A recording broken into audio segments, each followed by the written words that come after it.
question. Just has Dante Thornton been exclusively working at the slot or outside too, and where have you seen him grow the most this spring? Yeah, we're working him in different spots. We're doing a good job of trying to use his skill set, put him in some different situations. Just his growth the most was getting in here and learning what we do, learning how we operate on the field and in the building. There's a work ethic. I think that has brought itself on by the players. It's expected here now. So with him learning the playbook, with him getting in here and creating habits, he's fit right in with these guys and done a great job so far. Noah, then Rob. With Ramel Keaton, just a guy that stepped up last year, you needed him, just kind of where's he grown? Since you've gotten here really in the last year. Honestly, he's become a great person. Like, he's become a more mature kid. He's become more accountable, and he cares about football. He's become a way better teammate, and I think that's translated to him being able to take advantage to some opportunities on the field. He does a great job down the field just to catch his fours. This offseason, he's done a good job of honing in on technique and more of the intermediate underneath game. He's done a great job for us, and we look forward to him continuing to lead our group. Coach, with Jalen and Cedric gone, how has Brew kind of stepped up as the veteran in that group? Yeah, I think that's been a natural transition for him. I think the special thing about Brew is he's always carried himself that way, right? When you had Cedric and you had Jalen and those guys in that room, Brew still carried himself that way. Now those guys were on the outside, they had been here, but the guys in the room have always respected him. So when those guys leave and they go to the next level, it's an easy transition for a kid like that. He's a great leader. He's truly an alpha. He's gonna come to work every single day. And when he's not going, he's the biggest cheerleader on the sideline. He's everything you want in that group. But him and some of those older guys that are leading, they do a great job of helping our young guys come along and learn how we do things. Ben and Casey. Kelsey, just with Chaz Nimrod and Caleb Webb, how would you assess where they're at right now and how their first week or so of camp has gone? Those two have been very impressive, both of them, in their own separate ways, right? Like Caleb is a bigger body, big catch radius, strong, powerful kid. Chaz is more agile, very twitchy, but both of those guys have been exceptional. My job for those two, they haven't seen this thing before on our level, so I got to get those guys consistent. Right now, you see flashes all over the place from both of them. Right now, it's my job to get those guys more consistent so they're making plays consistently. And you see it more on a first, second, third down basis. It ain't just showing one series to the next.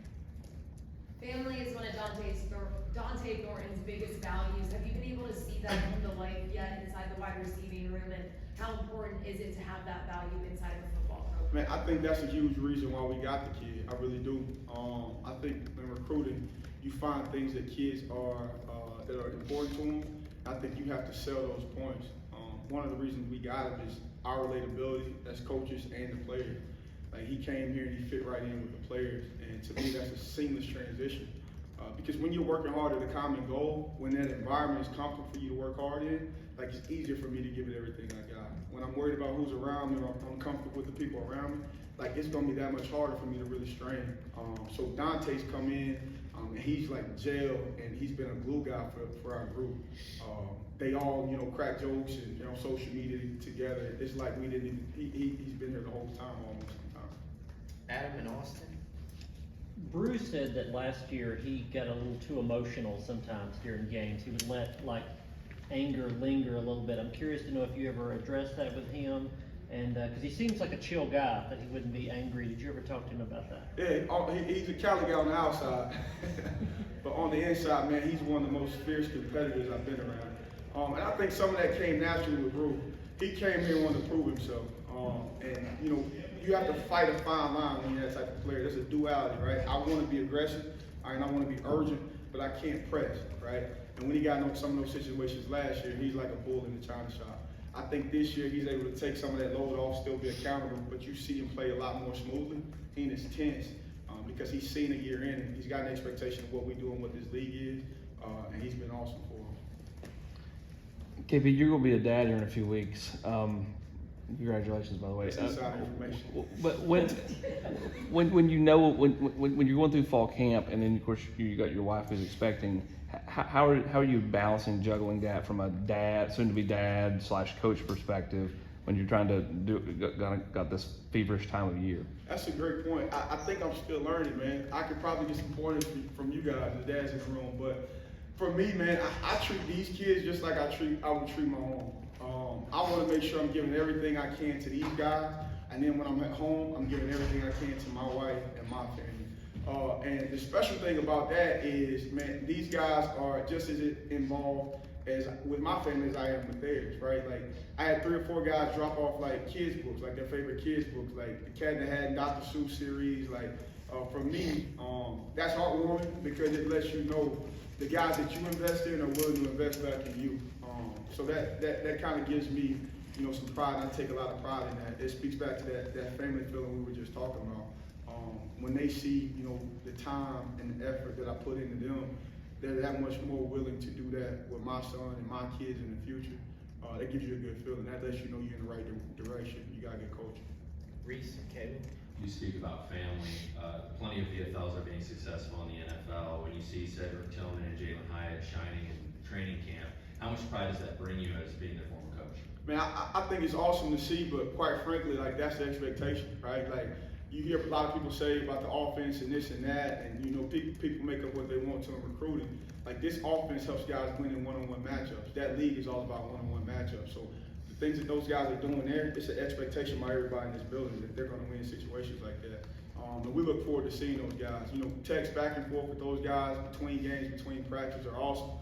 It's also good to share with your current guys because they've seen those guys where they started. Jalen said started their career ending here and where they are now. I think those experiences you can use as learning tools for the guys you got in your room. So it's been awesome. We've seen Squirrel White kind of come out of his shell from last season to this year. How have you seen him mature and grow on the field? Yeah, he's awesome. He's turned into a little bit of a comedian. You know, I heard him and Joe Milton were a new duo this summer.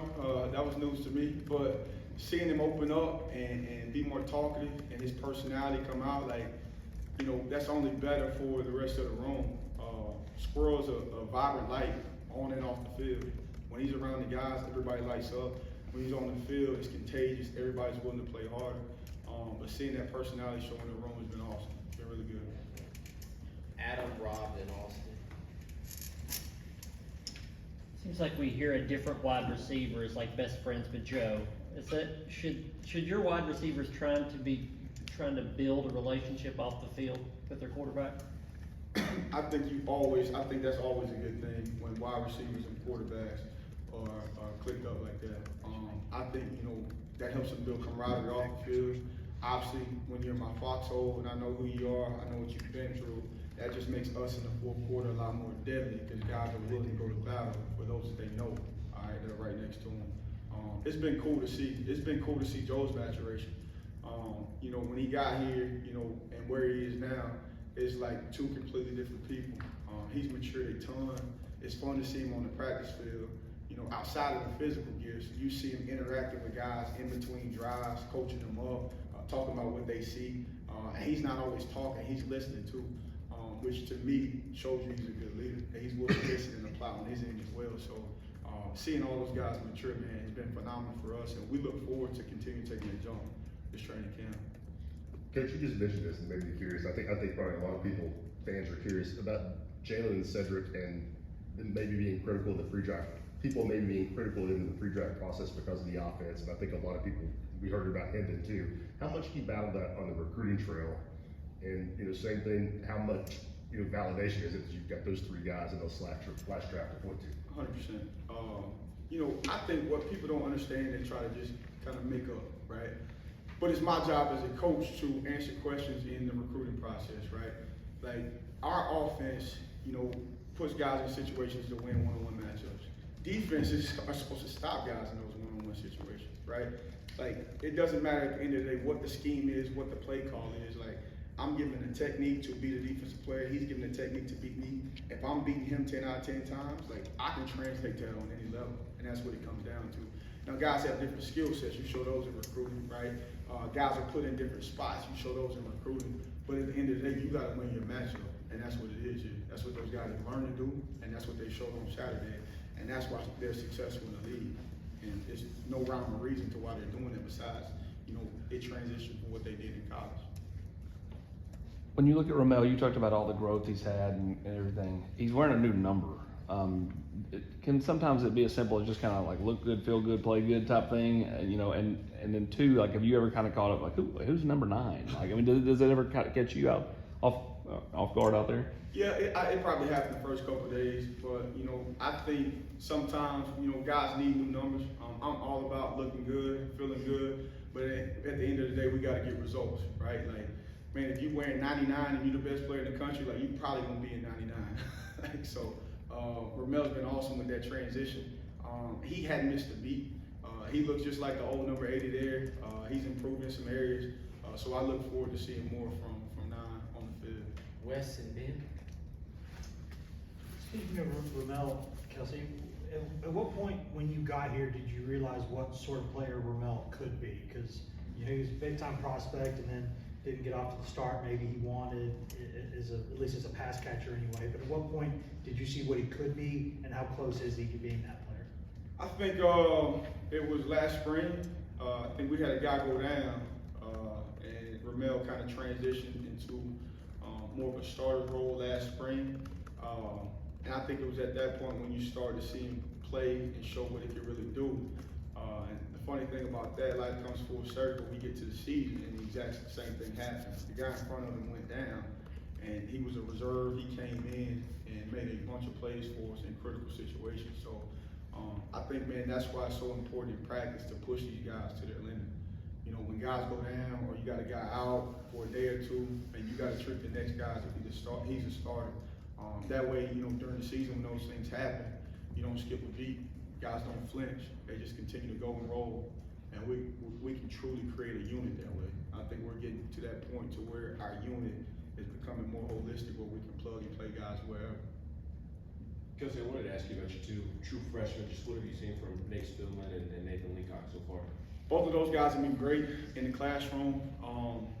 Both of those guys still have some work to do on the field. But they both have traits. They're both physically gifted. They're both determined and want to be good. And that's really all you need. We've seen a lot of guys in our room, get developed, right? And if guys are competitive and determined, man, we can develop you and you can be as good as you want to be. And they've shown every tool in the world to be successful in what we're doing in this league. Last 2 recent events. At SEC Media Days, Joe Milton said that Ramel kind of came out of his shell when he went on a trip to New York City. At what point did you kind of realize that he is a better person in the locker? Because you said that in one of your opening questions. You see their interactions, right? At some point, guys start to make it about the group. And you see Ramel, man, like, he's naturally a quiet kid, but you see him going to coach other guys on the side. Even when he's tired, he just came off the field. But he wants to go coach other guys when they come off to the sideline. He's willing to stay after with the younger guys and help them get, transition and things like that with the playbook. You just see selfless acts like that, see him serve others. And I think, for a while now, man, he's come on for us. And I think that started off the field, and I think that translated to Saturdays. And now you guys see what you see out of him. Gus, can you give us some examples, either plays, catches, moments for Dante Thornton where he's shown his ability and his potential as a wide receiver in your offense? Yeah. So from Dante, what you get is you get a big targeted receiver, a guy that can run, a guy that can bend, is agile. We got a couple days early in camp where it's just helmets and shorts, and he's coming across the middle, and it's a big target for the quarterback coming across the middle of the field with speed. He's able to catch that thing, continue to run. For me, man, like, having guys like that, with that ability, with that length, being able to run the way he can, is awesome to see. It is a completely different product than what we had last year. And Jalen has sometimes said he's kind of a mixture of both of those guys in some ways. But it's been a bunch of times this camp, man, where you've seen it and your eyes just get big, and maybe I look at Hyper, he looks at me, and he's a good addition to us. So him and all of the other guys have been awesome this camp. We just look forward to those guys continuing to push the envelope, continuing to work, and hopefully that process is where it needs to be when we start.